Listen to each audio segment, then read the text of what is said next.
تو صحابہ ٹاپک لڑائی شروع کرتے وقت دعا کرنا۔ حضرت عمر رضی اللہ عنہ فرماتے ہیں کہ جب بدر کی لڑائی کے دن حضور صلی اللہ علیہ وسلم نے اپنے صحابہ اکرام رضی اللہ تعالیٰ عنہ کی طرف دیکھا تو وہ 300 سے زیادہ کچھ تھے۔ جب مشرکوں کی طرف دیکھا تو وہ 1000 سے زیادہ تھے۔ تو آپ قبلے کی طرف منہ کر کے کھڑے ہو گئے۔ آپ نے ایک چادر اوڑھی ہوئی تھی، ایک لنگی باندھی ہوئی تھی۔ پھر آپ نے یہ دعا مانگی، اے اللہ آپ نے مجھ سے جو وعدہ فرمایا ہے اسے پورا فرما۔ اے اللہ اگر اسلام والوں کی یہ جماعت ہلاک ہو گئی تو پھر ان کے بعد زمین پر تیری عبادت کبھی نہیں ہو سکتی۔ حضور صلی اللہ علیہ وسلم برابر اپنے رب سے مدد مانگتے رہے، دعا فرماتے رہے، یہاں تک کہ آپ کی چادر زمین پہ گر گئی۔ حضرت ابوبکر رضی اللہ عنہ نے چادر اٹھا کر آپ کو اوپر ڈال دی۔ پھر وہ پیچھے سے حضور صلی اللہ علیہ وسلم کو چمٹ گئے۔ پھر کہا، اے اللہ کے رسول صلی اللہ علیہ وسلم، آپ نے جو اپنے رب سے زور شور سے مانگا ہے، آپ کا اتنا مانگنا کافی ہے، کیونکہ اللہ نے آپ سے جو وعدہ فرمایا ہے وہ اسے ضرور پورا فرمائیں گے۔ اس پر اللہ تعالیٰ نے یہ آیت اتاری۔ ترجمہ: جب تم لوگ فریاد کرتے ہو اپنے رب سے تو وہ پہنچا تمہاری فریاد کو کہ میں مدد بھیجوں گا، تمہاری 1000 فرشتے لگاتار آنے والے ہیں۔ حضرت عبداللہ بن عمر بن عاص رضی اللہ عنہ فرماتے ہیں کہ بدر کی لڑائی کے موقع پر حضور صلی اللہ علیہ وسلم 315 آدمیوں کو لے کر نکلے۔ جب آپ بدر پہنچے تو آپ نے یہ دعا مانگی، اے اللہ یہ لوگ بغیر جوتیوں کے ننگے پاؤں پیدل چل رہے ہیں، ان کو سواری عطا فرما۔ اے اللہ یہ ننگے بدن تو ان کے کپڑے عطا فرما۔ اے اللہ یہ بھوکے لوگ ہیں، ان کو پیٹ بھر کھانا عطا فرما۔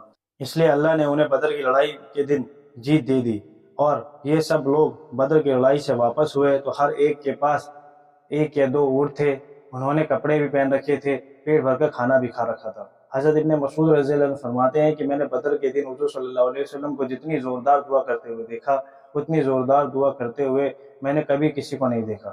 آپ فرما رہے تھے، اے اللہ میں تجھے تیرے وعدے اور عہد کا واسطہ رکھتا ہوں، اے اللہ اگر یہ جماعت ہلاک ہو گئی تو پھر تیری عبادت کبھی نہ ہو سکے گی۔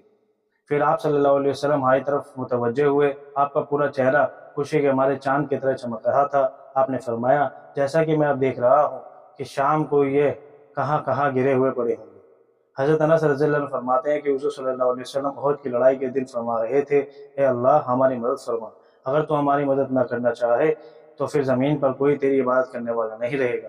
حضرت ابو سعید خدری رضی اللہ عنہ فرماتے ہیں کہ خندق کی لڑائی کے دن ہم لوگوں نے عرض کیا، اے اللہ کے رسول صلی اللہ علیہ وسلم، کیا اس موقع پر پڑھنے کے لیے کوئی دعا ہے جسے پڑھے کیونکہ کلیجے منہ کو آ چکے ہیں؟